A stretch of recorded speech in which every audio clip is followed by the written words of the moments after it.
শুভ সকাল বন্ধুরা, আমার চ্যানেলে তোমাদের সব বন্ধুদের স্বাগত। আজকে সংক্রান্তি দিন, বাড়িতে পুজো, সেই জন্য সকালে 4:30টায় উঠেছি, সমস্ত কাজ সেরে স্নান করে আর মন্দিরে পুজো জোগাড়টা করে নিলাম। তো নিয়ে আজকে আমার ছেলের জন্মদিন, তো মুড়ি খাওয়ার জোগাড়টা করে নিলাম। ওদেরকে মুড়ি দিয়ে এবার রান্নাবান্না জোগাড় করছি। তো সব একলাই হাতে কেটে বেটে নিতে হবে। তো প্রথমে আজকে আমি সবজিগুলো কেটে নিচ্ছি, নাহলে একটা করে কাটি একটা করে রান্না করি, প্রবলেম হয়। তো সেই জন্য সবজিগুলোকে আগে কেটে নিলাম। 8টায় কাটতে বসেছি, 1 ঘন্টা লাগলো সবজি কাটতে, অনেকগুলোই সবজি ছিল। তো সব কেটে নিয়ে সব গুছিয়ে তারপর মশলাও সে ডিব্বাতে শেষ হয়ে আসছিলো, তো সেই জন্য মশলাগুলো না একটু ভরে নিলাম। নিয়ে আর এই যে আমি উনানটা ধরিয়ে দিলাম। কাঠের জালে রান্না করতে খুবই ভালো লাগে আর তাড়াতাড়ি হয়েও যায়, তো সেই জন্য আমি কাঠের জালে রান্না করতেই ভালোবাসি। তো উনান ধরে যে প্রথমে করছি, আলুটা সিদ্ধ করে নিয়ে ভাজা করে নিচ্ছি। আলু ভাজা, তারপর বাকি সব 5 রকম ভাজা, আলু পোস্ত, ডাল, সবজি, পটল আলু সয়াবিন একটা সবজি। নিরামিষ আমাদের সব বাড়িতে পুজো, আর আমার ছেলে সংক্রান্তি দিনে হয়েছে, সেই জন্য আমাদের নিরামিষই হয় ওর জন্মদিনে, কোনো মাছ মাংস করি না। তো এদিকে আলু পোস্তটা বানিয়ে নিয়েছি, বাকি সব রান্না তাড়াতাড়ি করে নিয়েছি। ডালটা বসাবো লাস্টে, আর ওখানে বসিয়েছি পায়েস। আর এখনো ভাত হয় না, ভাতটা এই ডালটা নামিয়ে ভাতটা বসাবো। ভাতটা সবার লাস্টে বানাচ্ছি। এখানে হচ্ছে ভাত, তারপর ভাত নামিয়ে সব দুয়ারকে নিয়ে আসলাম। নিয়ে আসার পর আগে আমার ছেলেরটা সাজিয়ে নিচ্ছি। এখানে ছেলেটা সাজানোর পর তারপর সবাইকে খেতে দেবো।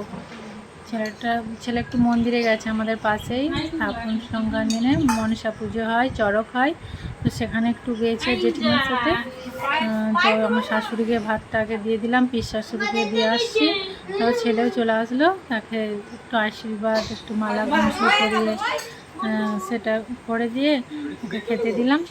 বাকি আমাদেরই পাড়ার ছেলে, ওটা ওর বন্ধু হয়, ওকে নিমন্ত্রণ করেছে। তো আমি কাউকে সেরকম বলি না, বাড়ির লোকগুলো সবাই মিলে একটু খাওয়া দাওয়া হচ্ছিল। তোর বন্ধুটা নিয়ে সব নিয়ে খাওয়া দাওয়া হলো। তারপর আসলো বাউন ঠাকুর, একদম দুপুর 2:30 পৌনে 3টের সময় বাউন ঠাকুর আসছে। তো খাওয়া দাওয়া শেষ হওয়ার সাথেই চলে আসছিলো। তারপর আমি আবার নাইটিটা পরে আর পুজোর একটু শাঁখ টাক বাজানো, প্রদীপ ধরানো এসব করতে হলো। বাকি সব রেডি করে রেখেছিলাম। তো পুজো হয়ে যেতে তারপর আমি আবার এখানটা পেছনটা সব নোংরা হয়েছিল, একদম পরিষ্কার করে ঝাড়ু লাগিয়ে নাতা দিয়ে দিলাম। নাতাটা দিয়ে যে কত বাসন ছিঁড়ে ধুয়েছি, সব বাসন ধোয়ার পর তো পরে একটা করে কাজ সারি জল ভরে নিলাম। জল ভরে আলতা করলাম, আলতা করে পুজো বাজায় গেলে না